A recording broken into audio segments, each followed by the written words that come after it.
Bom dia, gente! Estamos aqui mais um dia, começando o outono. É gracinha mesmo, tá? Porque tá quente pra caramba. Não tá nada frio, tá quente. A gente liga o ar-condicionado, que aí dá pra dar aquela disfarçada legal. Mas queria fazer um vídeo, porque muita gente me pergunta a respeito do inglês. Como é que é a nossa dinâmica familiar, pra quem não sabe, né?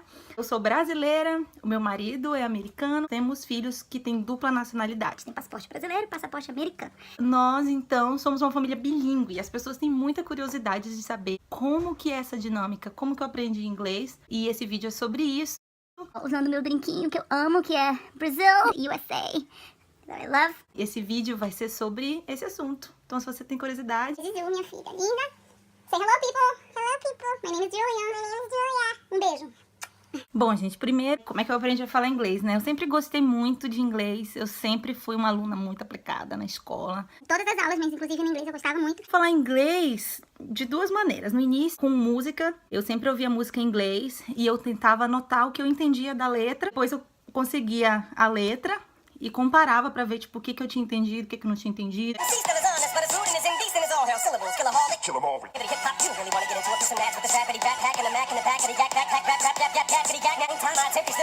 É assim que eu comecei. Eu sou cristã, minha igreja, a gente tinha um trabalho com igrejas americanas. Eu também sou cirurgiã dentista.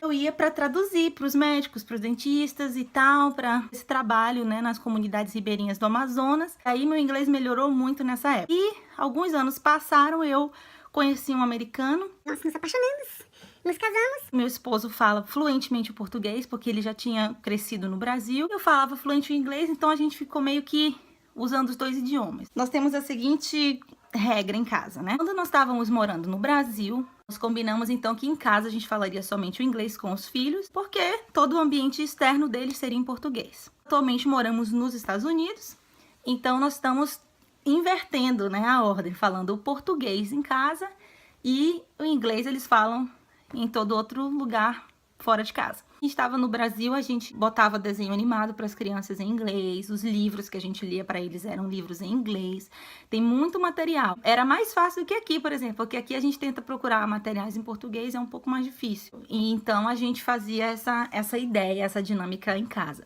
No início eu pensava em português e traduzia na minha cabeça para o inglês e começava a falar em inglês. Traduzia na minha cabeça do português pro inglês o tempo todo, era bem exaustivo. Com o uso do idioma mais intensamente no dia a dia, acabou que eu naturalmente comecei a transicionar. Eu não penso em português e traduzo para o inglês. É muito natural, assim como eu não penso para falar português. Por exemplo, eu não tô pensando agora.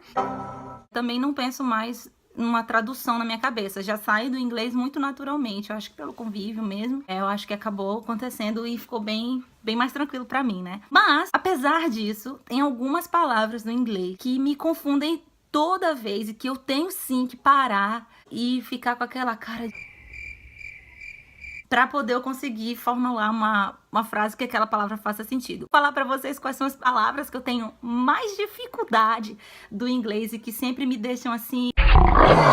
A primeira palavra que eu sempre me confundo é a palavra towel e a palavra tower. Gente, são duas coisas completamente diferentes, né? Towel é toalha e tower é torre, né? Prédio. Eu não sei porque o meu cérebro não consegue essa conexão dessas palavras. Então, numa frase, muitas vezes eu falo: Amor, me dá essa torre. Aí meu marido já sabe, ele começa a rir. eu falo assim: olha que lindo, olha ali pra cima aquela toalha apontando pra um prédio. Então, assim, meto muito erro com essas duas palavras. Por alguma razão, minha mente não consegue processar isso e eu sempre acabo errando.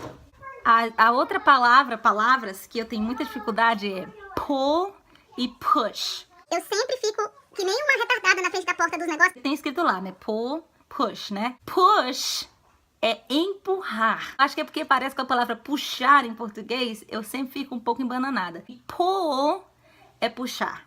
Então, push e pull.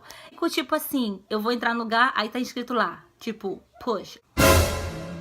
Muitas vezes eu erro. Na verdade, é porque eu tô fazendo a ação errada. Então, pull e push são duas palavras que eu também sempre acabo me embananando. Terceiro, shell e shelf. Eu também não sei por quê, porque tem significados completamente diferentes, né? Shell é tipo concha e shelf é prateleira.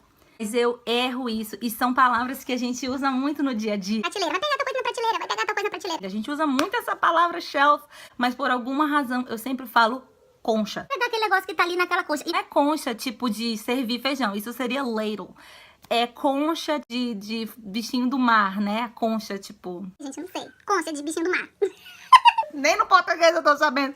Imagina no inglês. Shell e shelf são duas palavras que o meu cérebro dá um nó, assim, toda vez. Tem também palavras que é difícil porque a forma como você fala não tem nada a ver com a forma como você escreve. Tem pra palavra sew. Sew é costurar, né? Mas toda vez que se eu tô lendo isso num livro ou alguma coisa, eu falo sew. Que não é. Sew, mas não é sew. Mas eu tenho dificuldade com essa coisa. Isso também dá um nó no meu cérebro. Mas, de qualquer maneira, gente, o legal de usar um idioma é justamente divertido, né? Você aprende cada vez mais. Por exemplo, tem coisas que a convivência de usar inglês em casa me ajudou. Como é que... Nem em português é o nome, mas aquele negocinho do chuveiro, aquela maçaneta ali de ligar o chuveiro. Ninguém aprende isso em aula de inglês. Quando que você aprende a usar isso? Você quebra aquele negócio lá, aí você precisa falar pro seu marido, quebrou o negocinho lá. Como é que fala isso em inglês? That thing broke. How do you say that? Aí ele fala, that thing is shower knob. Shower knob.